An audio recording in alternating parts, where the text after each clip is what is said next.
Mark, I hope you have your seatbelt on. This guy has more stories than Ernie Sheffalo.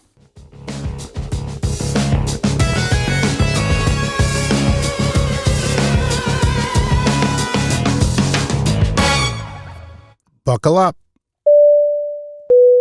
You are listening to Musicians and Beyond with Mark Lawhorn and John Sarabian, where we bring you the backstage info on the life, the lyrics, and the long journeys of the music industry. Our last guest was Paul Bielatovich from Emerson, Lake and Palmer Legacy. That's one to go back and listen to. Today, we are with a member of the greatest opening band that ever lived. He toured with Simple Minds, Duran Duran, Billy Idol, Stray Cats, Missing Persons. This is Tim McGeary from The Rescue, and can he tell a story? What's up, me brothers? And how are you, sir? Doing good. I've just been in the studio all day. I do this thing for a thing called Songs of Love. They have kids that are sick, some cancer patients, some other diseases, and what they do is they give you all their names and their family and their dolls and their favorite food and things they love to do, and then you write them a single. Oh, nice. So been doing that for a long time. It's sort of a give back thing. I like that. We like that. We do like that. A lot of our guests do things like that, give back. So it's really nice to see that you have a talent and you're able to use it in more than just providing music to the audience and give back to those that need it. Mm-hmm. For sure. I always felt been pretty lucky. You know what I mean? I've been through a lot of stuff in my life, but at the same time, somehow at the end, it sort of works out. So, but yeah, and I somebody told me about this, and I said, oh, that's interesting. But the thing is, when you do it, they really want to make it sound like a single. You know what I mean? So you have to so it's a little more production. It's not just like I do the whole thing. Like with young kids, like sometimes they give me things for 2 and 3 year olds. I'm like, wow, you got to write a song. But so those ones, I always have a good beat, like tum dum tum dum tum dum, like that dance kind of beat. The little kids, they're 3, yeah, I want to dance like that kind of stuff. And then sometimes they get some older stuff, and then sometimes they want country stuff. So they send a lot of that to me. So yeah, I could do that too. So that's pretty cool. I don't know. It's sort of fun. So where are you guys located at? We are just north of Boston. My dad's from Brockton, actually. Oh, okay. Yeah. No kidding. Rocky Marciano. Oh yeah, that whole thing. Yep. They were like my brother Donald was on was a commissioner, and Rocky Marciano's dad was a captain of police. So every time the police wanted a raise, my uncle would say, yeah. So they loved my uncle. So my dad was an FBI agent, and one time Rocky, one of his fights, and him and his agents, and he saw it, and he goes, hey, aren't you Donald's young baby brother? Come on in. He invited him and the 4 agents into the after party, and it was like a big deal, it was like, that's really cool. It's got all kinds of stories, yeah, so. But it was pretty funny. I was like, so you were exposed to all these different, businesses before your music. Why did you choose the path of music instead of going into public service or dentistry or anything like that? I guess music to me is like almost a spiritual thing. I tell all the time, like when you can get we played big crowds, right? And, when I was with the Rescue and A&M Records, and, you'd be like, 25, 30,000 people. And everyone is like different religions, different races, sex identities, whatever, you know what I mean? But when the music comes on, everyone's the same. No one cares. Everything that separated us doesn't separate us anymore. And to me, that's like magical. It's just, I love that. So, but I don't know. I gravitated to music. I had a lot. My mom was a pianist. My aunt was an aunt. My great grandfather, right? This guy.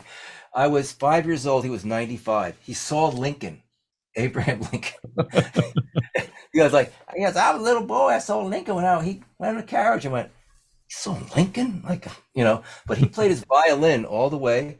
He started the first all-women's band in Ohio. And then my mom's dad was in a thing called the Four Grads. And there was like this singing group.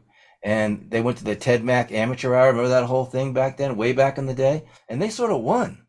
But they didn't want to do it. They didn't want to. He became a dentist. But there was a lot of music in my family on my mom's side. On my dad's side, his dad died when he was young, and so his mom, and but he was from a big family too. So we had, it was in the blood, I think. And I don't know, I just gravitated to it. It was funny because I was a drummer And what happened was this band, I was 15 years old, and they said, well, we don't need a drummer, we need a bass guitar player. You play bass? And I go, yeah. So, no, I knew acoustic guitar, so I knew the strings, E, A, D, G. Okay, I know those. At least I got that going. So my friend, this is so funny.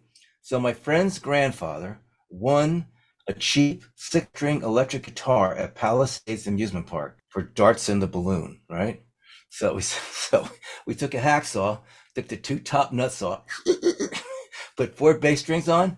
I was a bass player, and I was a bass player for 20 years professionally, and did that. So, and then of course I got better basses as I got older. I was going to say, how come you didn't start a guitar company like your dad with the dentist?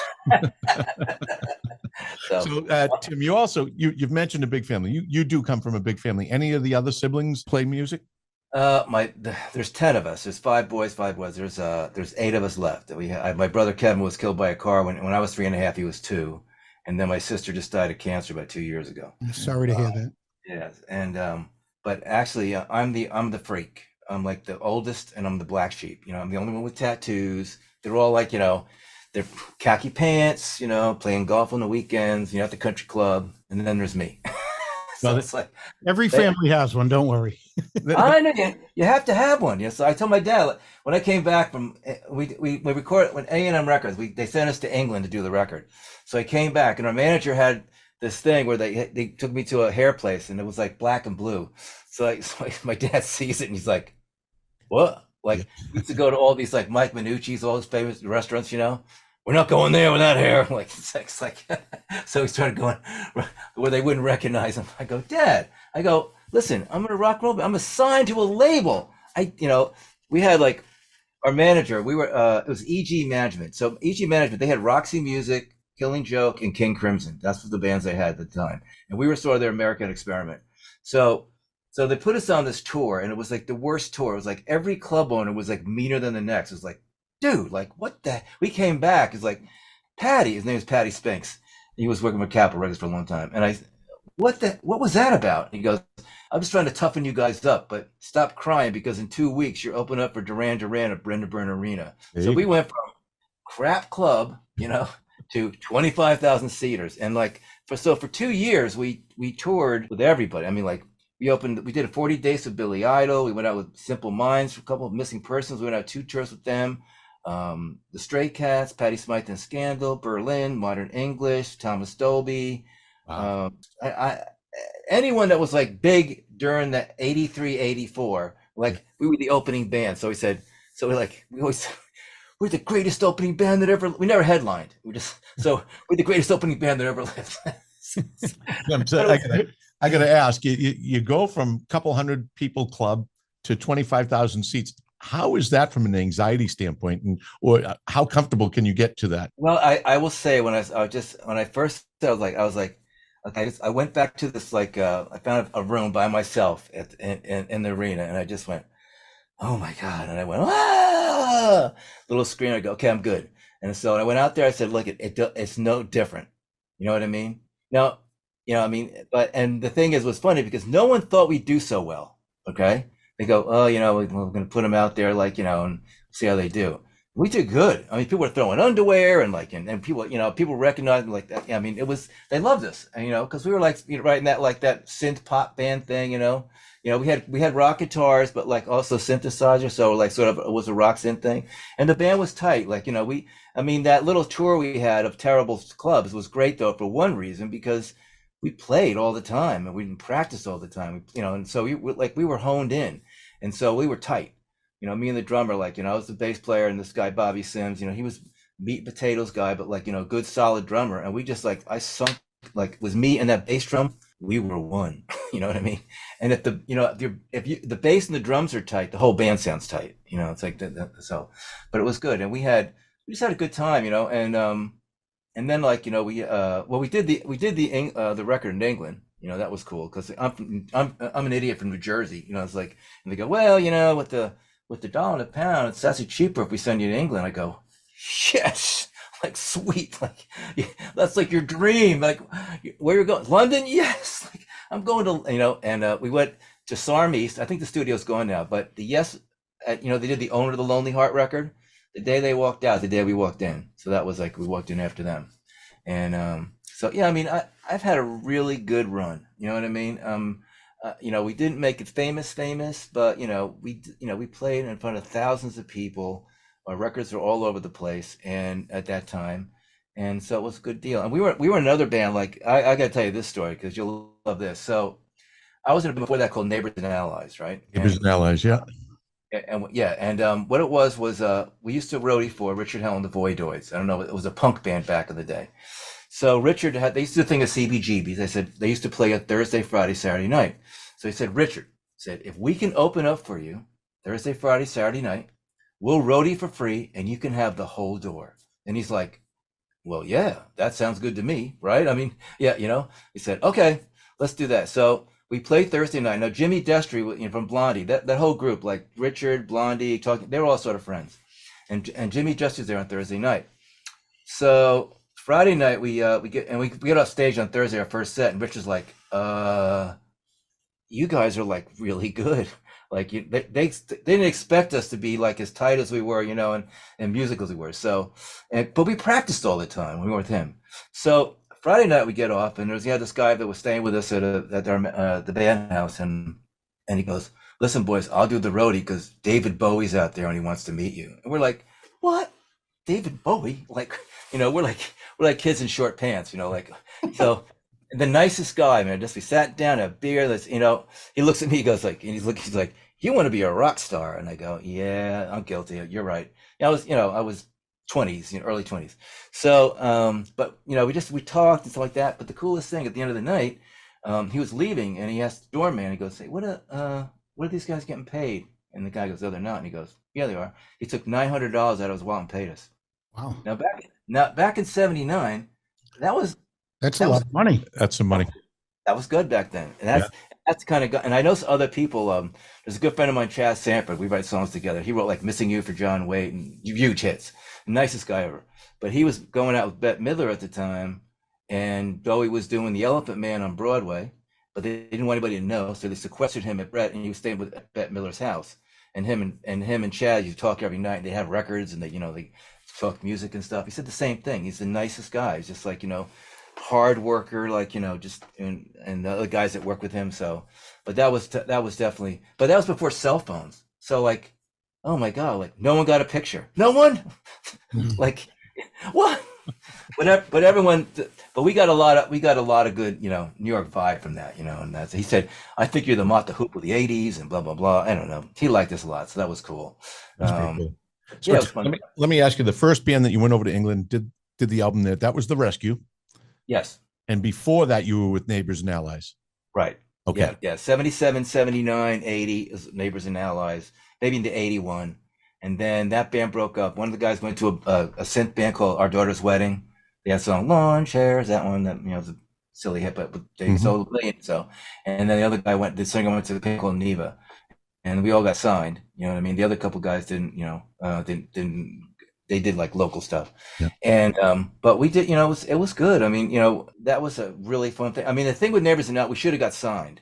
There was a guy named Richard Goddard. He like started the Go-Go's for the first couple albums, Blondie's first couple of records, back in the day. And so he signed us in. So we couldn't believe it because we had 600 people come to our show. Like we had a song called Joey Shotgun, and these people come in camis. Now we never wore camis, but this thing happened, right? So these guys in camis, way back before camis were like redneck, right? This is like a big thing. And we said like, okay. And then we found out 25 years later that Sire Records did offer us a deal, but Richard Goddard didn't think it was enough money, so he never told us. Wow. So, yeah. Oh, and then we had another guy, this guy, Rubenstein guy, after Richard, and everyone thought he was with the mob, so no one would touch us. So like, and then we're opening for these bands, like big bands, and we had a following, and people really loved us, and we couldn't get signed. We're like, what the heck? It just wasn't meant to be, I guess. So the Rescue we just sort of fell into it. It was a guy, Paul McGovern, and I. He was the guy. He's from England, and and we wrote the songs, me and him, together. And so we wrote and the other bands we went through a bunch of people that we found a good group. Vinny Piazza was piano player, Bobby Sims, and Michael Gross was guitar player. And it was a good group, and we had fun. we had one time, it was like, I have so many stories. So we're we're missing persons, right? And we have to be down at the 669 Club, which was like sort of the CBGBs of Atlanta.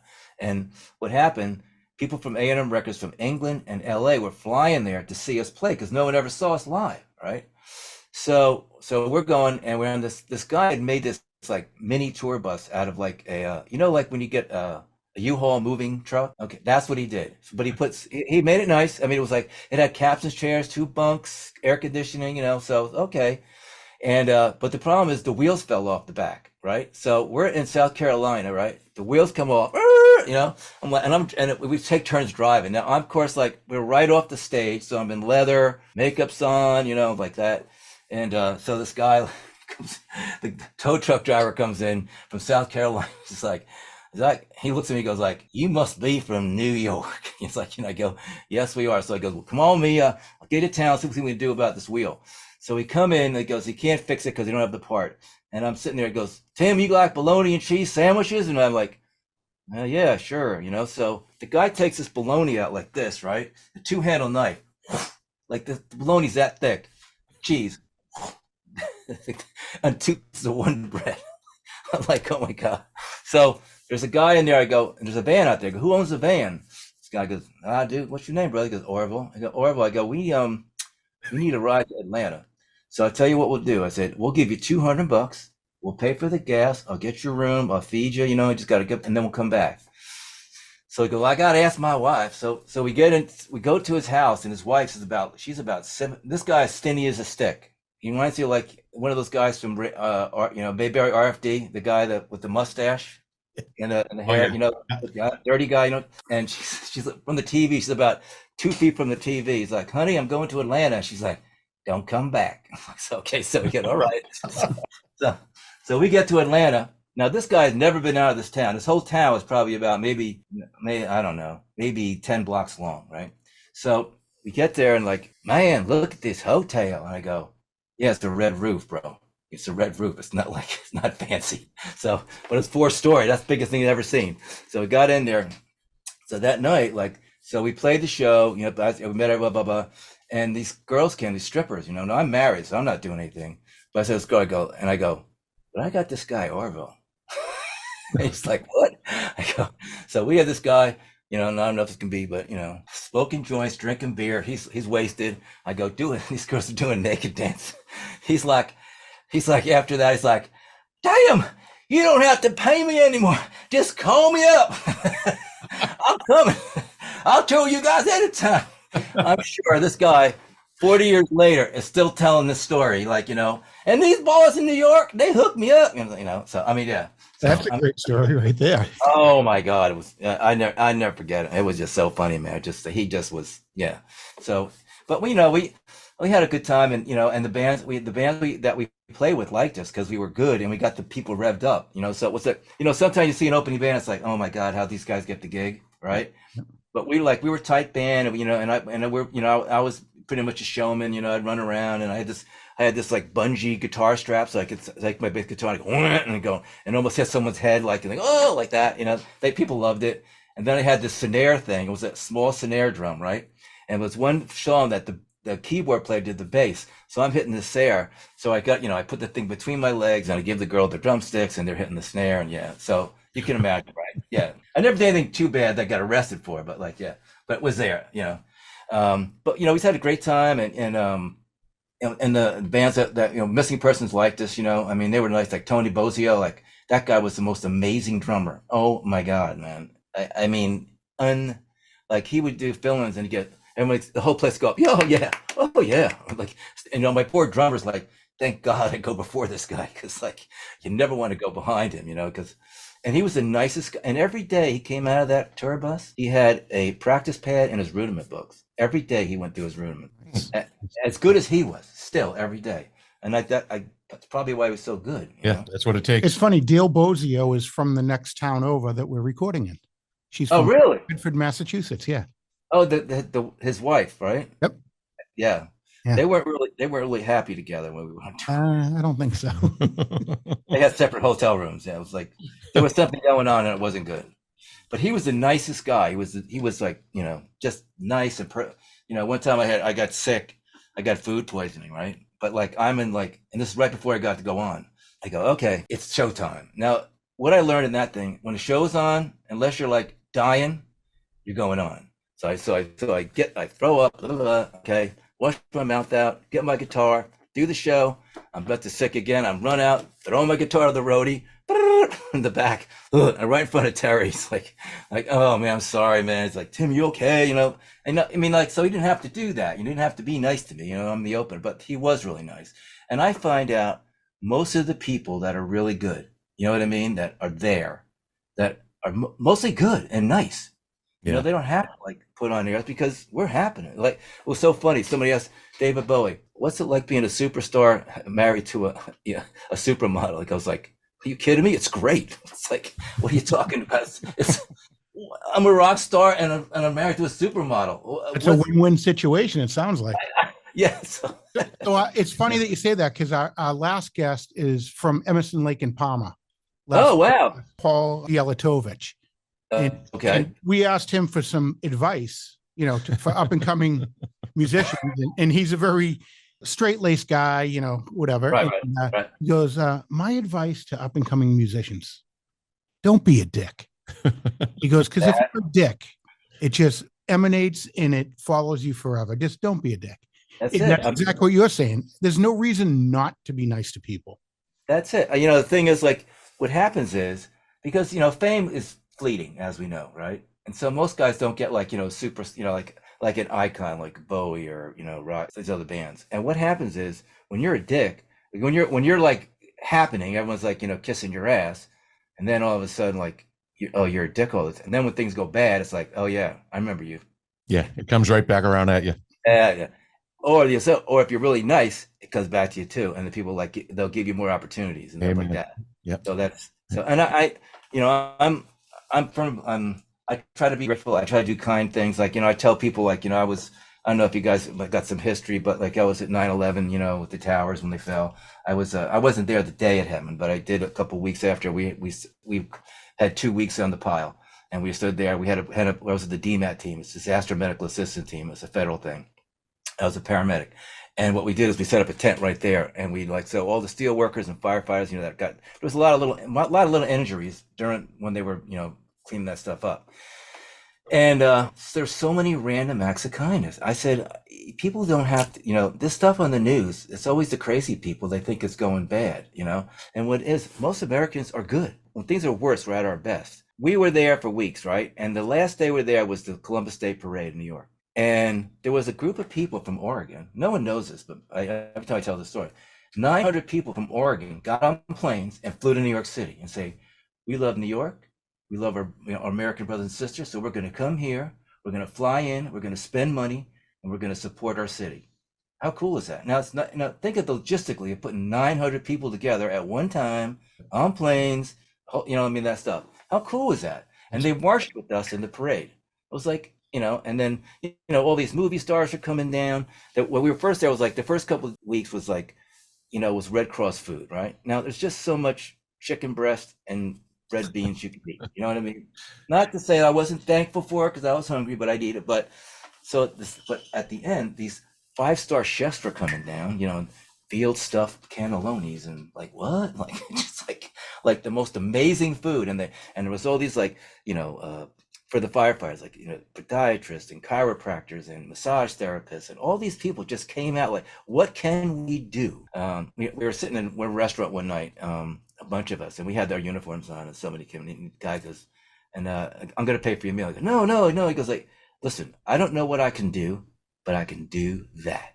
You know what I mean? And so, but the cool thing is like, a little girl one time, like we were sitting down having lunch with a couple of the nurses and we're in our uniforms, and this little girl goes, this is my favorite doll.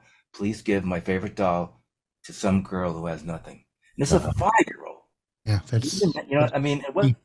It wasn't a throwaway doll. It was her favorite. So, that kind of stuff. And so there's a song I have called American Made. I did an interview on the show was in Montana on a radio station. And I did an interview like a week later, and this lady had this video, and I go, oh, thanks for doing that video. He goes, I didn't do that video. it's on your YouTube channel. I go, what?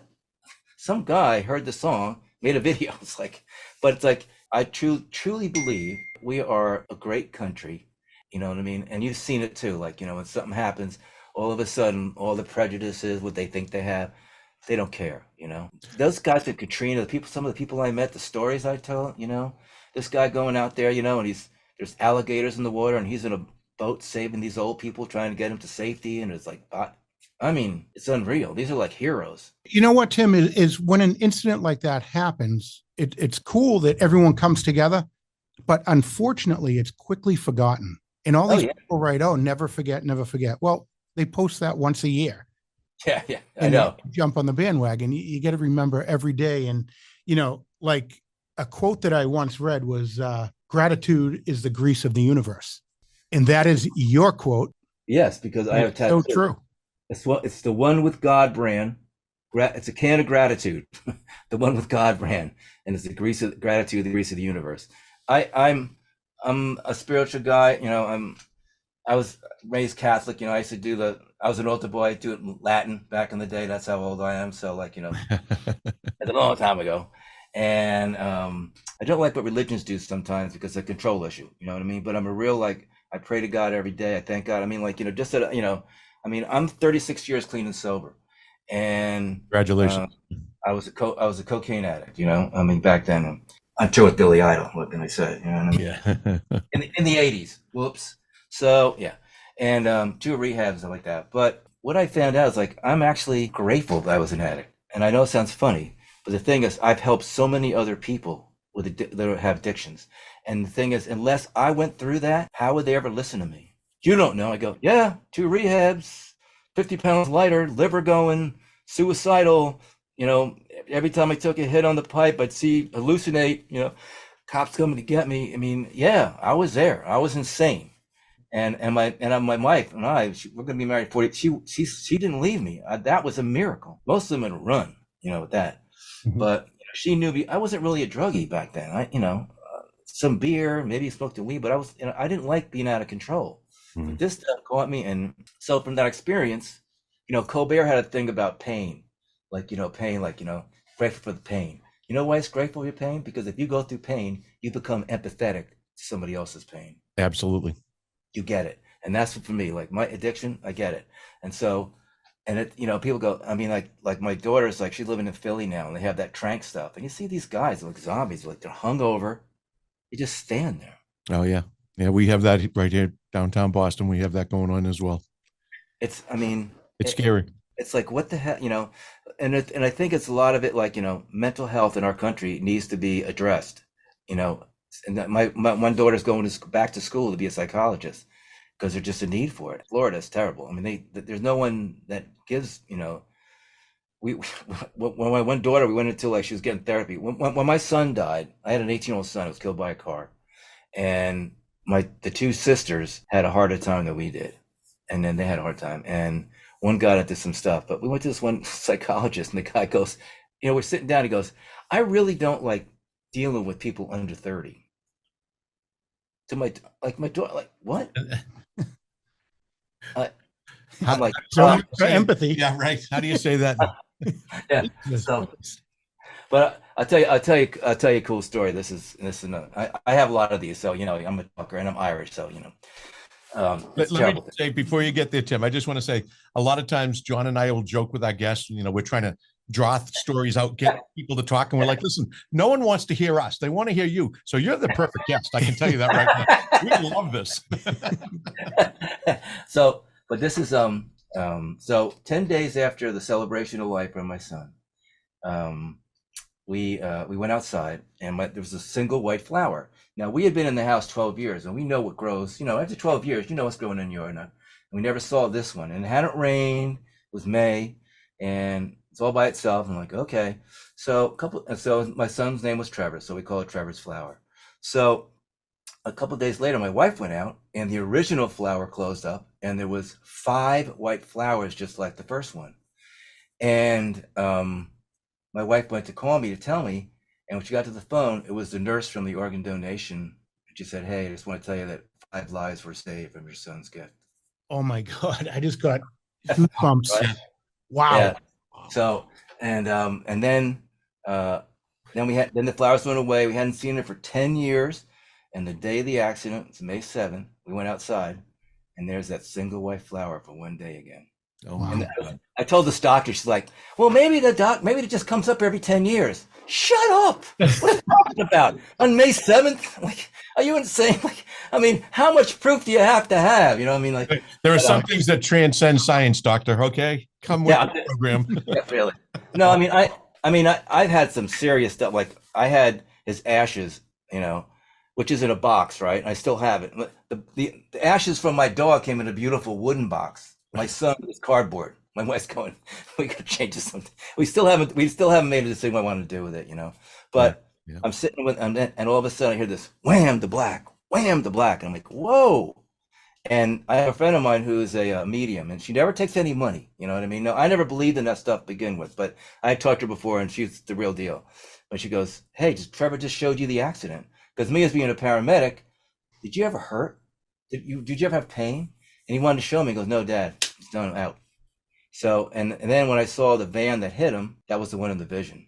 So I mean, like I've had some I've had some real some other things too that you're gonna think I'm insane, but but the thing is, I've had some really serious experiences. So, and it's a good thing. So like, I know there's something after this. I don't care what anybody says. Well, you know, you prove it. I've experienced it. I've seen it. Yeah. And, you know, so there's no way I could, you know, there's no way that you could see the things and experience things I have without something after that. I had a lot of anger issues, you know, because after my brother died, I was 3.5, you know, you can't grieve, you don't know about it. And my parents, they thought the best thing to do was just like, let's take everything of my brother's out of the house and we never talk about it ever. Wow. And the whole time I've been, you know, when I went to my second rehab, I've been pissed my whole life. Where is my brother? What happened to Kevin? You know, got the first glimpse of that as me being like anti-establishment when I was in kindergarten. We had this teacher named Mrs. Ostergren. Now already, when you have a name like Ostergren, she sounds old. She sounds like an old lady. Yeah, she was evil. So what she did is, so you colored out so I used to color and I wouldn't color out the lines, right? So she sent me next to this girl. Now look at, she colors nice in the lines, and I spit on her paper. So my mom goes, oh my God, this one. Got it there.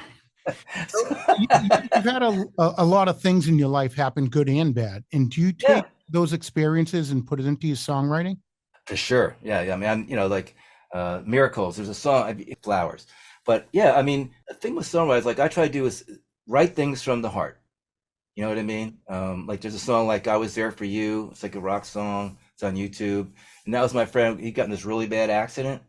And it wasn't, he wasn't even moving. He was just ready to make a right-hand turn. And this kid came in this motorcycle, you know, a crotch rocket going about 150 miles an hour, hit his front door and fender and hit him so hard. You know, now as a paramedic, I've seen that a whole bunch of times, you know what I mean? But hey, if you're not used to seeing that, he was traumatized. I mean, like, so I would call him every day, you know, and we talk about it. Cause you know, we used to do, when you're a paramedic, you have a thing called critical incident stress debriefing, CISD. So when you see stuff, cause you know, you'd be in bad situations with kids and, you know, that kind of stuff. And so the best thing to do is talk, say it, talk about it, man. Just, you know, let it out. Cause you can't internalize it because you'll go insane. Yeah. So, and that song was written for him, and he's, you know, and so Pain is a Gift, you know, that's, I wrote that with this guy Nolan Neal. He was on AGT and, you know, all those songwriter shows and stuff, and he's a talented, and you know, he died of fentanyl. You know, it's like, oh man. He's like, I was in Europe and he'd been 66 days into rehab. He's like, how you doing? I'm doing good, man.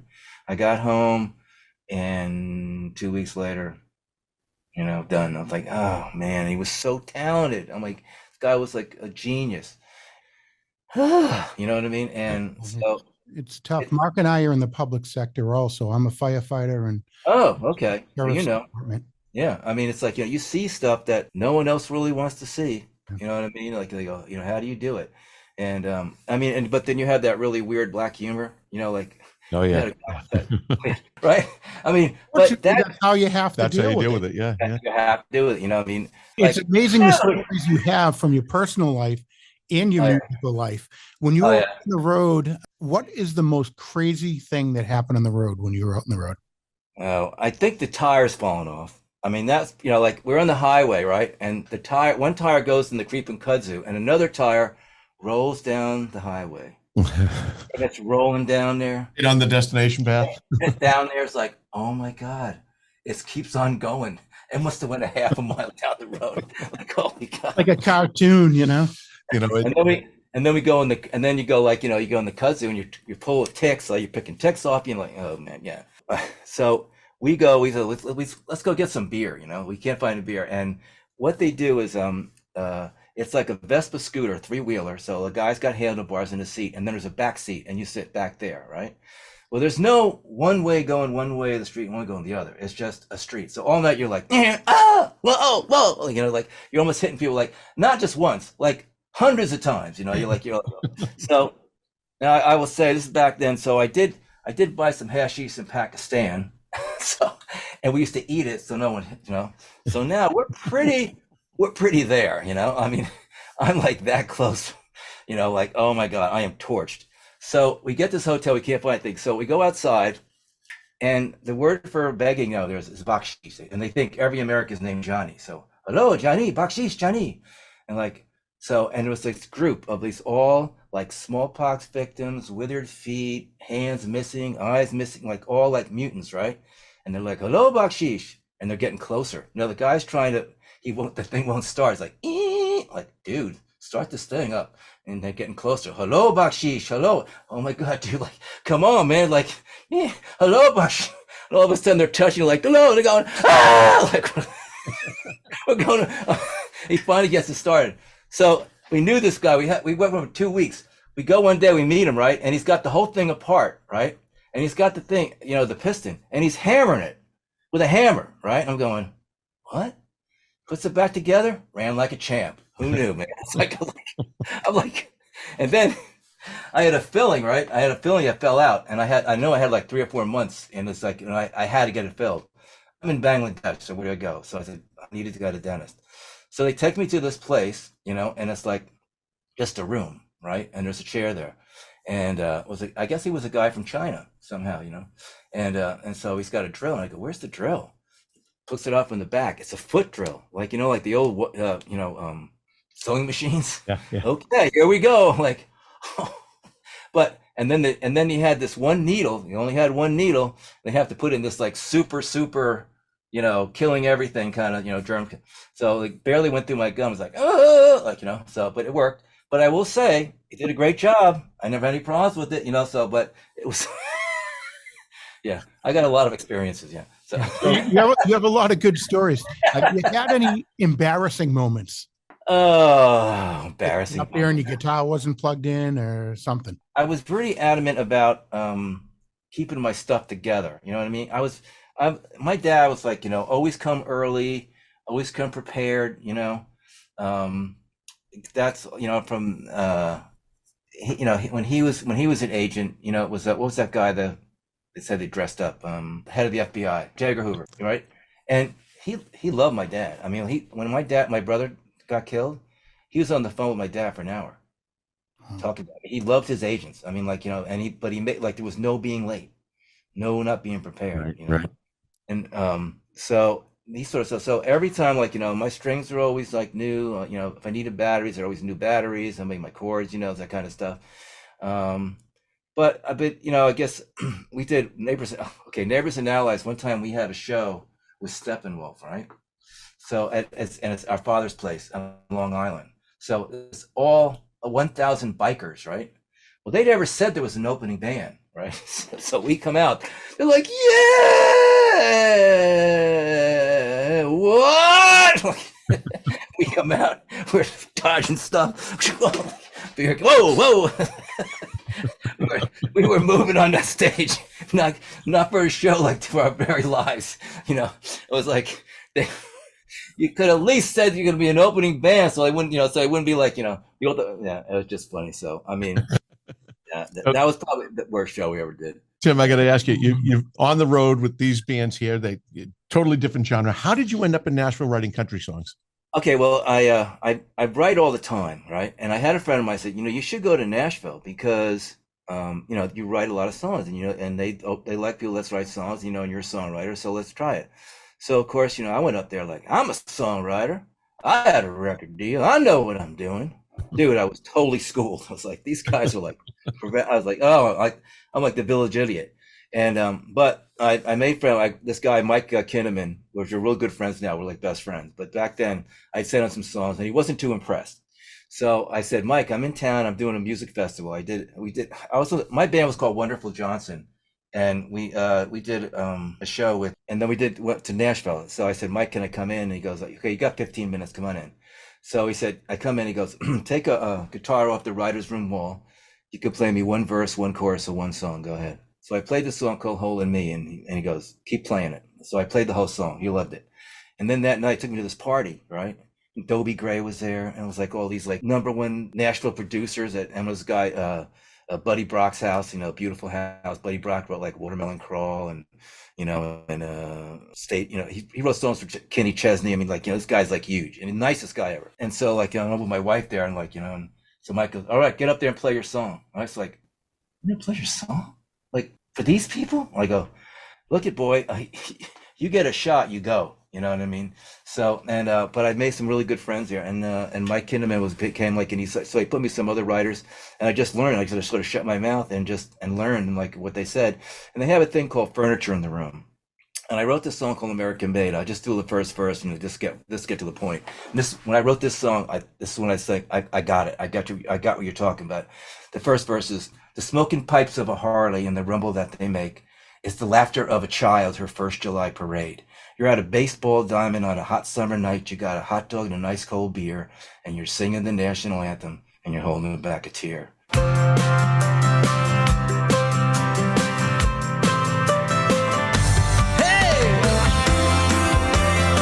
Oh, yeah! Like the smoking pipes of a Harley and the rumble that they make. It's the laughter of a child, her first July parade. You got a baseball diamond on a summer night. You got a hot dog and an ice cold beer, and you're singing the national anthem, and you're holding back a tear. Yeah, it's what we do, it's who we are, it's where we stand. American made, yes I am. It's American made, oh yes we can. It's what we do, it's who we are, it's where we stand as Americans.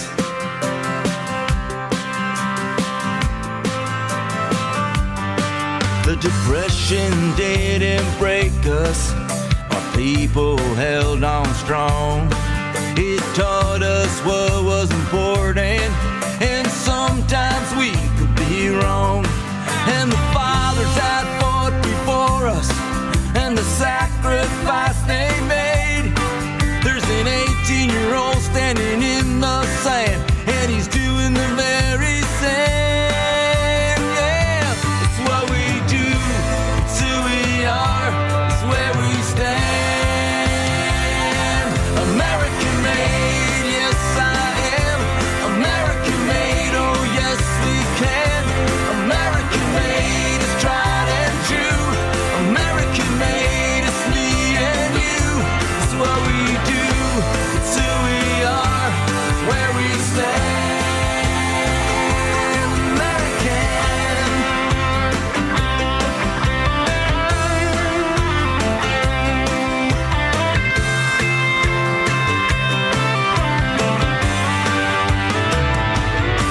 When the towers fell around us, we knew just what we had to do. One nation under God, one country for me and you. And we all cried for freedom, for what was right and what was true. And we all stood together, we were all red, white and blue. Yeah, it's what we do, it's who we are, it's where we stand. American made, yes I am. American made, oh yes we can.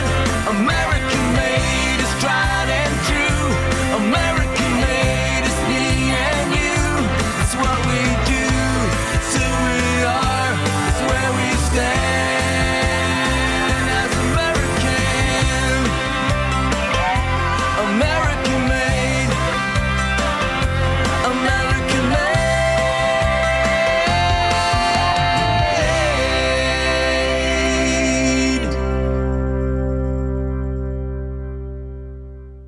you can see all that stuff, right?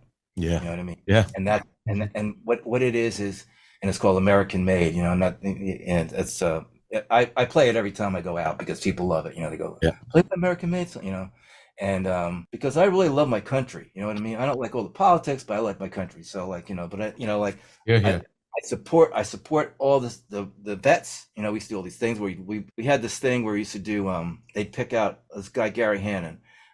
He wrote Tequila Makes Your Clothes Fall Off and some other big shit, you know, and so we'd go to a VA and they say, listen, this guy's having a hard time. He can't pay his bills. You need, it was like, okay. So we do a show and we do, you know, and then at the VA, and we'd like get like $3 grand, $4 grand. And then we go, here you go. Like, what? You know, here, just $3 grand.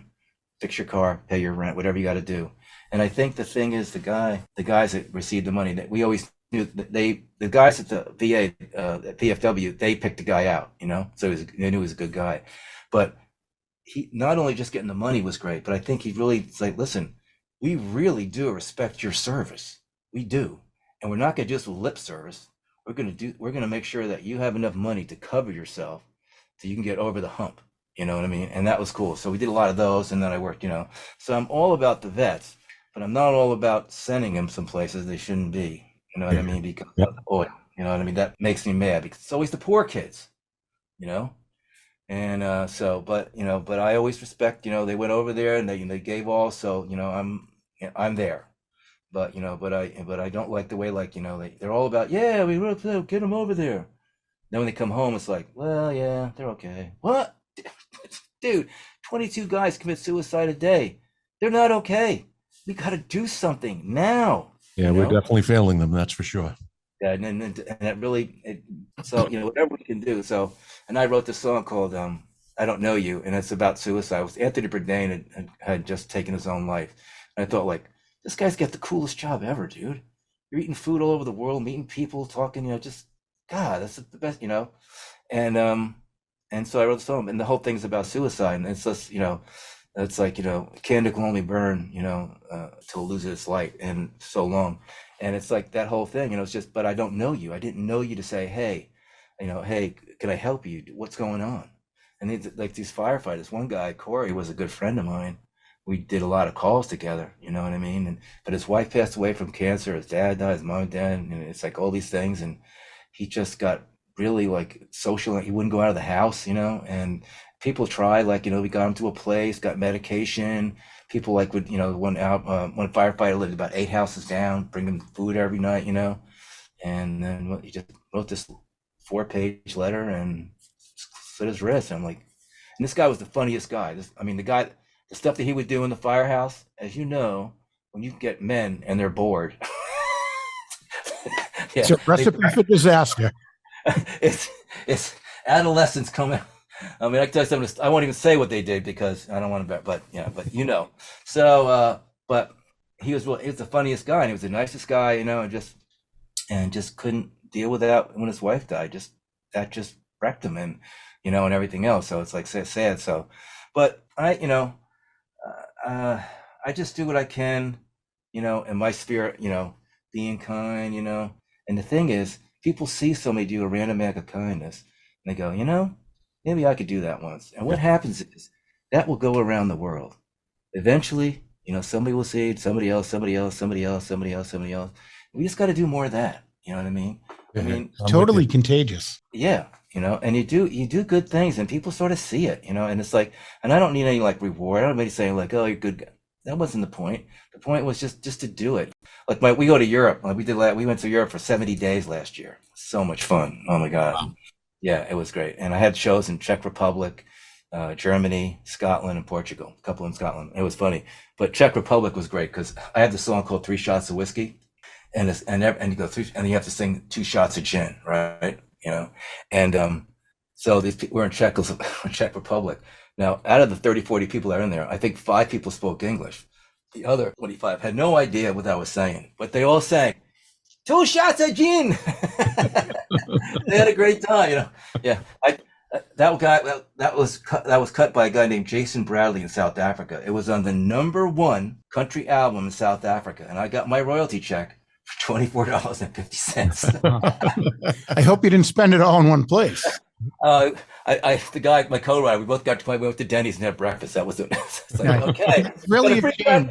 It's really a shame that you spend all this time and effort and the songwriters and singers don't get rewarded the way they should. Well, I mean, then on the other hand, I know a guy that wrote a song. I won't name the song, but like there was two guys wrote the song and each one made $11 million.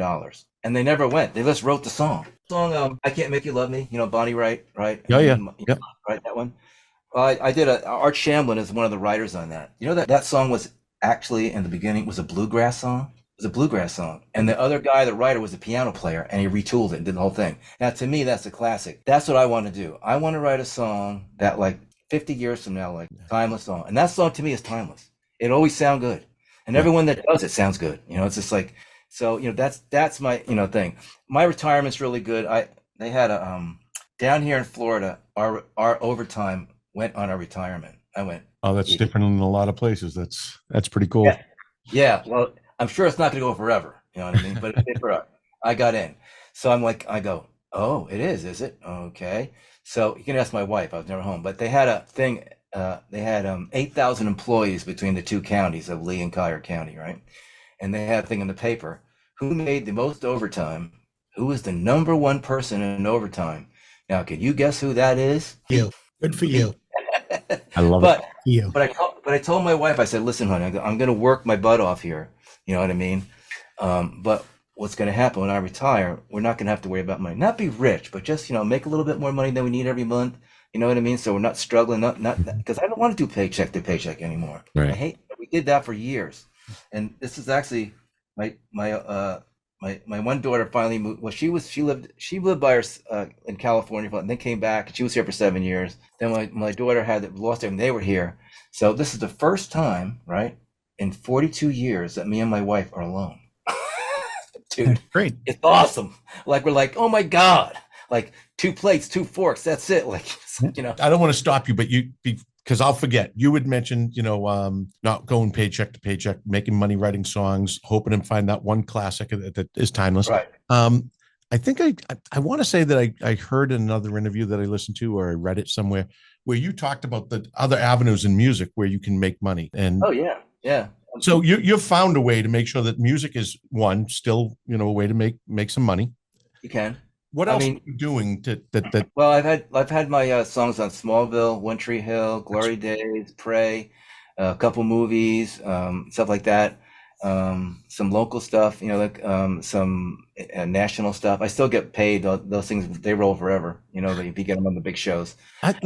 When that happens, that's really interesting to me because are you playing for a studio? Do they pitch you something and this is the idea of the show, or they hear it and they say? I'll tell you, the one on Smallville, the line in the movie was, I haven't seen my dad in 17 years.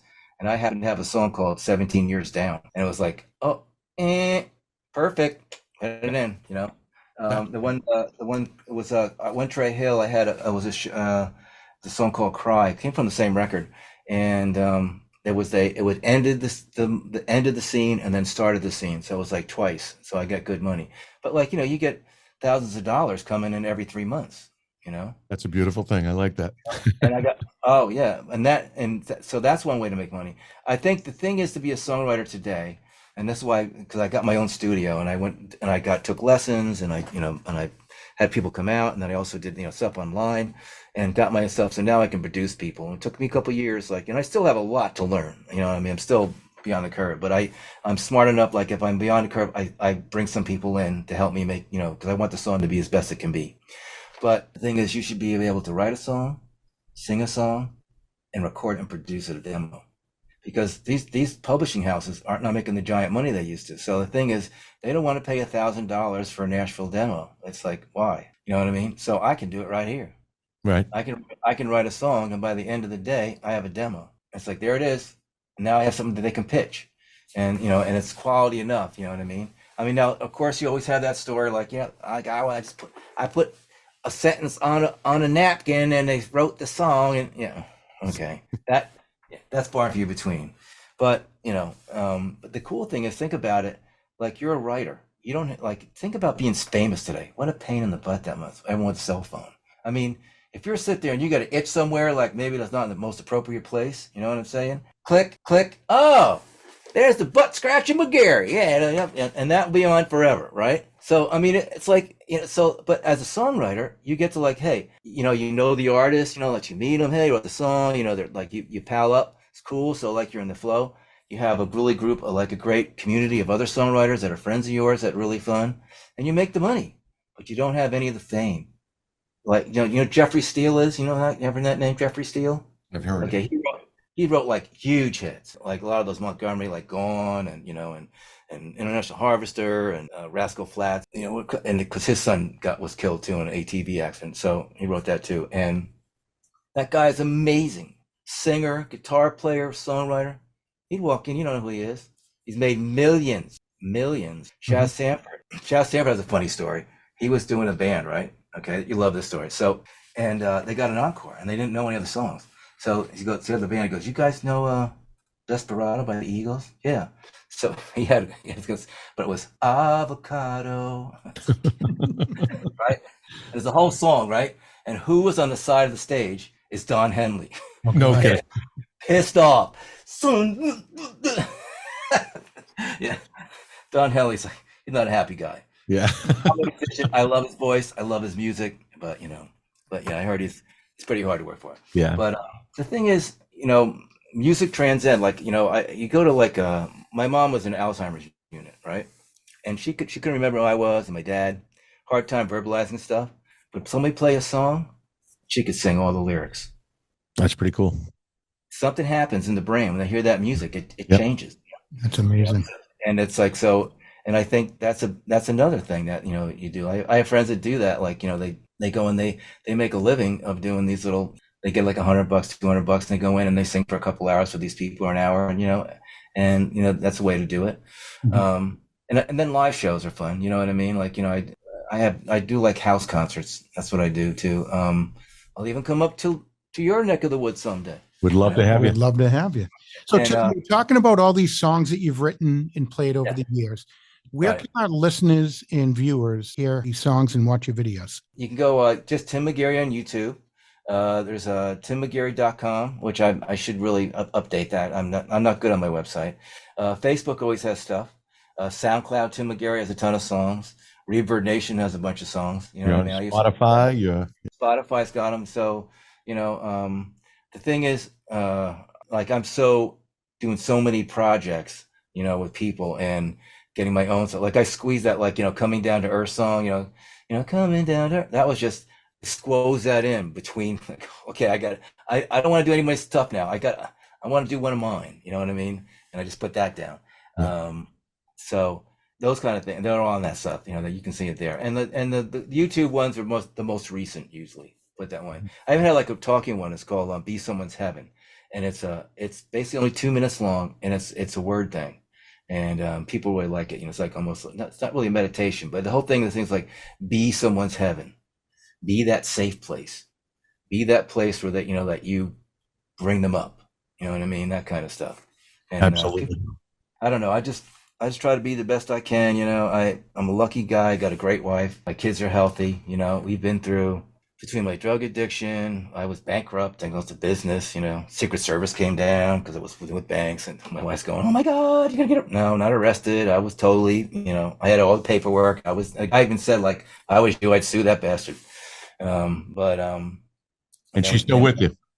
Yeah, and then we lost our house. We're like homeless. I had 3 kids with my mother-in-law, right? And she's like going, "Well, if I knew this happened, I wouldn't have come down." So right now though, but what happened? She actually won a case, and she thought she was going to get like a little bit of money, and she got like a little nice lump sum. So when she wanted to get her own house, I said, "Listen, really, what you make a month on social, you can't pay for it. I said, like, do this, give us this money, we'll build our house, we'll build your own little guest house in the back, and I'll pay for all your stuff." So what I do is I pay her electric and her car insurance and everything else, and everything. She just buys her own food, which is fine. And it worked out really well. So we got a nice house, and my wife's an only child, so it's her mom, and so it's all good, so we take care of her. Beautiful. So you're in Naples, and so now your mother-in-law is down in Naples with you? Yeah, she lives right behind me. Yeah, How often do you make it over to Nashville? That's what I go. And lately, because of the COVID thing, I wasn't going. I was doing more Zoom, but I would go like every 3 months, and I say about 2 weeks and write 20, 25 songs. Oh wow! It's just like we had songwriting. When you do like the co-writing stuff, it's like studying for an exam. You know, it's like you're like concentrating. My one friend went, and I tell this story to a lot of young songwriters. You know, I said, every time you play, you bring it. You bring it. I don't care how tired you are. You bring it, right? I said, so my friend asked me, he said, listen, will you come down and close this show out with me? I got like, you know, we'll do about 6, 7 songs. I'll play lead, you sing, and okay, I got you. So we do that, and we PA turn it off, got guitars on our back. And as we're walking out, 7 women and a guy walk in and go, oh, we really want to hear some music. And I'm like, oh, man. Okay. So I said, I'm not putting the PA on. What I'm going to do is go in a circle, right? And I'll play some songs. So I'm playing the songs, and they liked it. And so I had 1 CD left. That, you know, I said, here, this is yours. She goes, hey, thanks. He goes, I didn't tell you, but I work for Luke Bryan. So what song do you want me to pitch off the CD? So again, this is a perfect example. You never know who you're going to come across, and don't be a dick. Exactly. Don't be a dick and be nice. And so, and I said, like, you know, at every time, see, everything I do is 100%. I can't do 80, 100%. I have to go full in. Like the Dalai Lama says, like 100%. That's how you get the full benefit, even if it doesn't work. Because, you know, I mean, what are your best lessons in life? The things that didn't work, the things that, you know, you screwed up. I mean, it's like, oh, yeah, I'll never do that again. You try not to do that again, right? Okay. Some of us hard-headed, you know, Irish, takes a little bit more, you know, but I only go 100. Everything I do, like I try to do the best I can. Every time I sing from the heart. People always, they get that part of it. Like you really sing from your heart, they can feel it. And that's cool.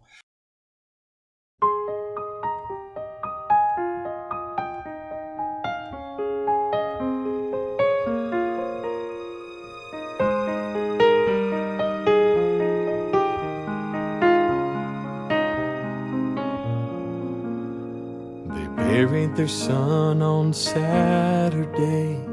He'd barely turned 18.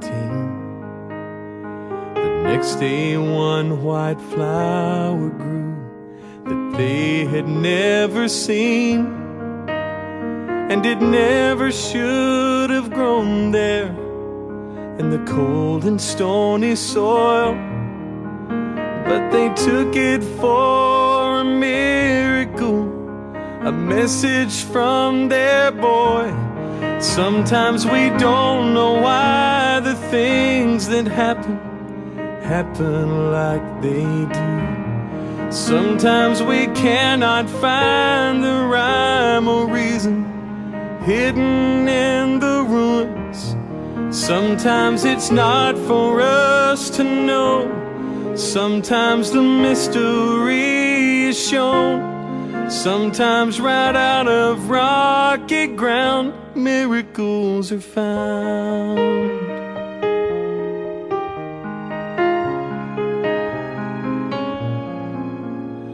The next day 5 more flowers grew in a circle round the first.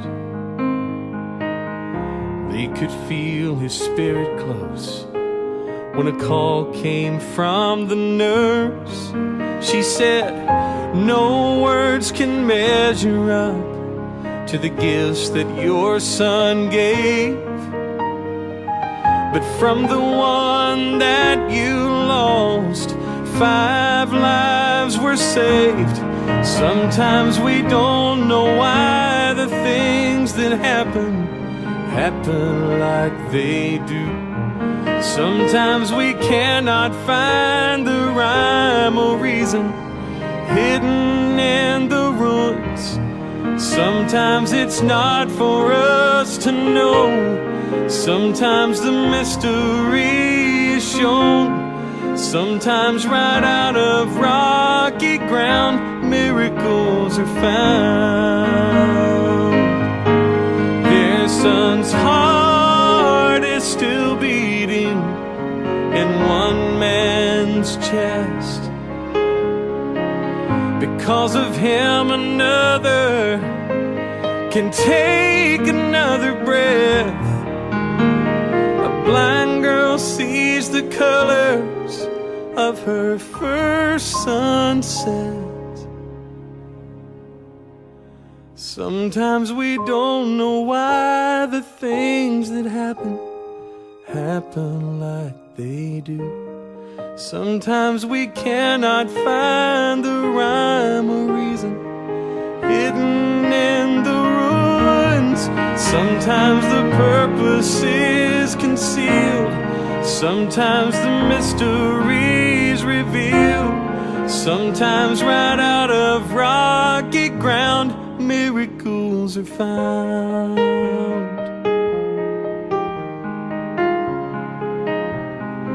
Miracles are found.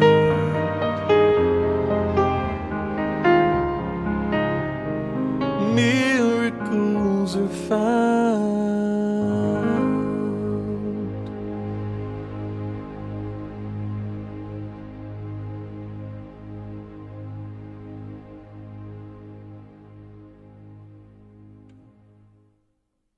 Like I was doing all these shows with Gary. We do these things. It'd be Richie McDonald, you know, from Lone Star, and Gary and me. So Gary's got hits. Richie McDonald's like, what a voice, right? Like, oh my God, like, you know, every time like we do the and we on the stage, it's three of us, and that's it, you know, the whole night. So Richie would sing, and then Gary go, "No, you can sing," after Richard. Like, you know, Darryl Worley, Chas Sanford, Dave Gibson, the guys from Little River Band. You know, so I had some real Billy Dean. You know what I mean? I went, you know, yeah, some big names. Oh yeah, these are, yeah. We were like, you know, there's me on the Ed, Billy Dean, and Gary. You know, so like, you know, and we became friends. You know, Billy Dean. We had this one song. It's on my record. My latest is called. It's sort of funny. That's a good story too. It's called "Feed That Dog." Right. So my friend got married, and his old grandma, she's an old country girl, right? She's like 90. She comes to new bride. She goes, "Now, darling," she goes, "you want to have a long and happy marriage?" And new bride says, "Yes, ma'am, I do." "Well, honey, I'm going to tell you the secret." She goes, "What is it?" She goes, "You got to be good to your man, because you don't feed the dog at home. He'll be digging in the trash." I went, "Oh my God, that ain't a country. That isn't a country song." I'm like, feed that. Feed the dog. Feed that dog. What song did you pitch to that girl off the album for Luke Bryan? The Church. The Church. Okay, excellent. That guy wrote it with Lee Bach. His great grandfather is Johann Sebastian Bach. Oh, no kidding. Wow. No kidding. I mean, like, are you kidding? I've never heard of anyone that was related to him before. I know. That's what I said. I said, like, I say, no. People like, don't name drop. You know, I go, yeah, that's what Tim McGraw told me one time too. Yeah. So, but bump. I love it. Yeah. But I had to do that. I would name drop that one all the time. I go, okay, I'm gonna name drop this one because, you know, it's heavy. But yeah, it's cool. And he came from a small town in Canada, and they had one church, and everyone shared it. Like they'd have this. It would be a synagogue on a Saturday, and then Christian, you know, and then they'd have a service. And so I'm thinking, you know, like, have you guys been to Europe and Spain ever? Like Cordoba? Yeah, I've been to Europe. Yes. Yeah, in Cordoba, Spain, it was a mosque, and they built a cathedral in it. So it's a mosque and a Christian cathedral together. Wow. And it's like the most incredible thing you ever saw. It's like, oh my God, beautiful. You know, and when you hear the history, like in the year 1000, the Jews, the Christians, all lived together. It's like all about science and learning and poetry and medicine. No one really cared. Like, you know, I respect your religion. Everyone respected everyone's, wasn't in fighting. And then all of a sudden, well, you know, it is today. So yeah, just like you said in the beginning of the interview, there should be no color, no boy, girl, anything. We're all one and live in harmony. It's great. We've had a blast chatting with you today. I mean, the stories could go on forever. You have no idea. No, I think I do. I thought Ernie Sheffield talked a lot. Tim, you know, we got to talk about Caden Gordon, friend of ours that made the introductions here. Caden is up in Worcester, Mass. He's going to school up here, right around from us. All right. But yeah, Caden's the one that made the introductions. How'd you get hooked up with Caden? I'm not sure. I mean, I don't know. Somehow he reached out to me, or he had some kind of something that he, you know, put down, and I just contacted him. I think a guy named Robert Saunders from England somehow got me to Caden. Oh, okay. There's a guy, he does a lot of radio stations and other stuff too, you know, and I always say, And I always tell him, I said, I want to do interviews, because I've lived a long life, and I've done a lot of stuff. So it's sort of fun when I talk to you and they're like, whoa, I'm like, what? You've done what? So, versus like somebody's been, it's hard when you're trying to interview somebody that's like 18. What have you done? McDonald's French fries. I don't know. I mean, they haven't done a whole bunch. Not that, they won't have something to say, but it's like, and then it's okay. And and I throw them a few bucks here and there, it's like that kind of stuff. Cause I appreciate what you do. And he's got me to a lot of people, and a lot of stations, and you guys, and it's worked out well. And what's happening is people are like, like now it's like people go like, what do you got new? Send me something new. It's like different, like not like you're not begging them to play it. They're like, what do you got? And that, we really enjoy talking to people like you, because the stories could go on forever. We learn a lot. They learn a lot. We earn a new friendship. Yeah. So it's definitely something. Yeah. Now when they're asking you, what do you have new? You got to get that timeless song done. I got to get that timeless song. I'm working on it. You know what I mean? I have a couple that, that are, that I really like. There's one, I Don't Know Love at All. I wrote it with this guy, Chaz Sanford, who wrote Missing You for John Waite, and Nikki Williams. And she sings it. This girl, she hits this note, man. It's like, damn. But it's a cool song. It's on the YouTube channel. I think that's pretty close. It's in that pocket, of that thing. Yep. I mean, but she sings great, and Chaz is great. And his studio, like my studio, is, it's nice. It's mine, Oh, but his is. I watched the interview with you in the studio with oh boy, let me think of it. Back in, I think it was like 2020 or.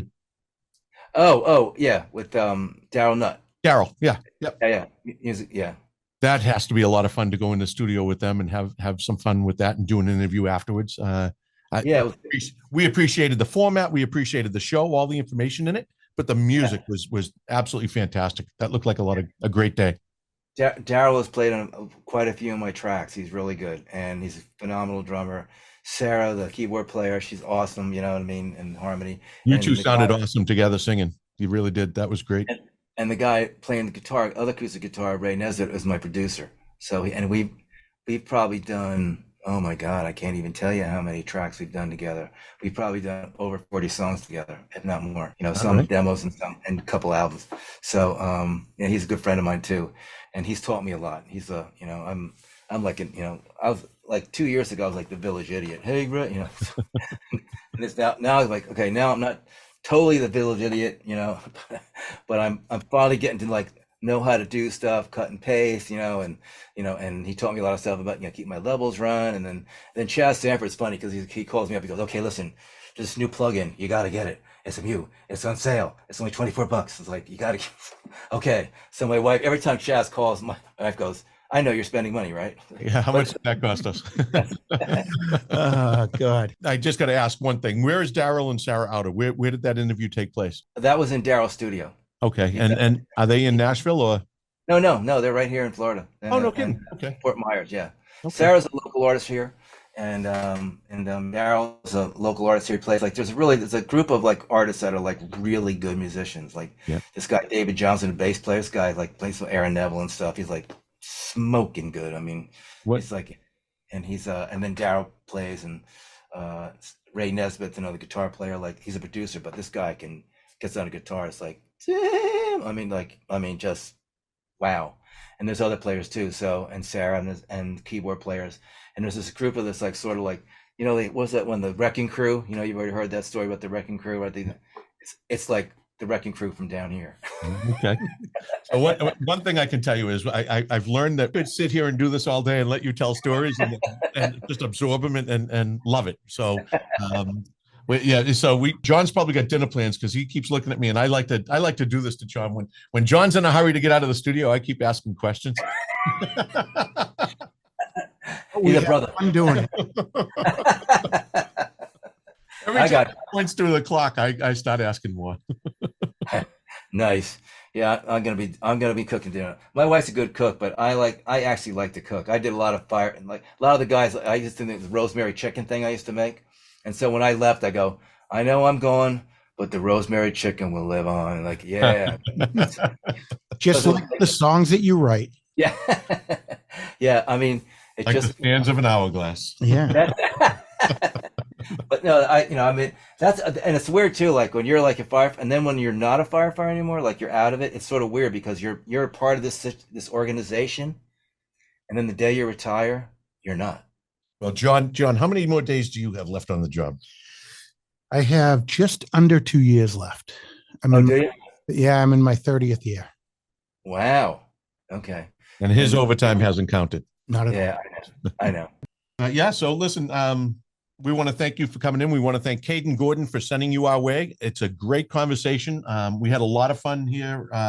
Like I say, we're and anytime you're out on the road, anytime you're going to be anywhere, let us know what shows you're going to be doing, because we travel a lot to go see things. But Okay. we'd love to get you up around the Boston, up to New England at some point. My sister lives in Boston. Oh, So, where? yeah, No. All right. I'm not sure exactly where the town is. I don't, but she's up there, and my brother Matthew's in Vermont. So like, they're all up in that area. That kind of, they always hang out. I'm sort of the odd one. I'm in Florida, and everyone's north. So yeah. Well, the moment I have the freedom to go, I'm going south. I promise you that. They say in Naples, they go, old people move to Florida and their parents moved to Naples. Dude, I can't tell you how many okay, real quick. I met this lady one time. She fell, right? She was 102 years old, right? And she fell. This is a long time ago. And I went, oh, okay. So just did a check her out. She wasn't hurt. She was, she just sort of fell down, but she was the first female saxophone player in the world. Oh, how cool was that? I'm like, that's pretty goddamn cool.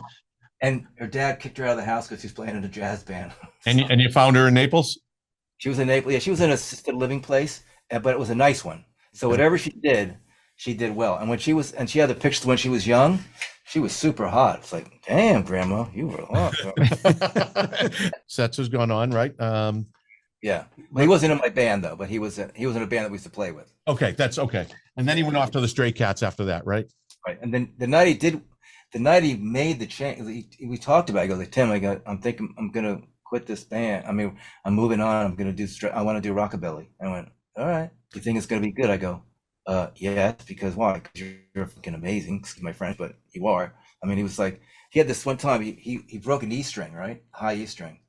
And he's playing. It's like, E string. I go back to get out of his case. I give it to him. I string it up. He puts it on. He's winning it up. His lead's coming up. 1, 2, 3, 4.